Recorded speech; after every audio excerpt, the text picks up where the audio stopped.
আহলাও ওয়া সাহলান, মাহে রমাদান, আমাদের রমাদান, মারহাবা মারহাবা। আলহামদুলিল্লাহ, আমাদের মধ্যে আল্লাহ পাকের পবিত্র মাস মাহে রমাদান চলে এসেছে। আল্লাহ পাক দয়া করে আবারও আমাদেরকে মাহে রমাদানুল মুবারকের মধ্যে প্রবেশ করার সেই তৌফিক দান করেছেন। মনে রাখবেন, 12 মাসের মধ্যে সর্বোত্তম মাস হলো মাহে রমাদান। এই মাসের মধ্যে আপনি একটা সেজদা করবেন, আল্লাহ পাক আপনাকে 1500 নেকি দান করবেন। এই মাসের মধ্যে শুধু নেকি আর নেকি। এই মাসের মধ্যে নফলের সওয়াব ফরজের সমতুল্য করে দেওয়া হয়, সুবহানাল্লাহ। এই মাসের মধ্যে ফরজের সওয়াব 70 গুণ বাড়িয়ে দেওয়া হয়, সুবহানাল্লাহ।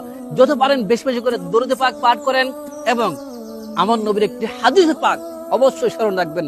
যে ব্যক্তি মাহে রমাদানুল মুবারক পেল কিন্তু সে তার ক্ষমা করাতে পারলো না, সে সবচেয়ে হতভাগা।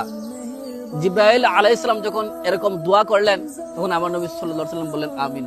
তো আমরা যেন হতভাগা না থাকি, আমরা যেন আল্লাহ পাকের রহমত, বরকত এবং মাগফিরাত অর্জন করতে পারি।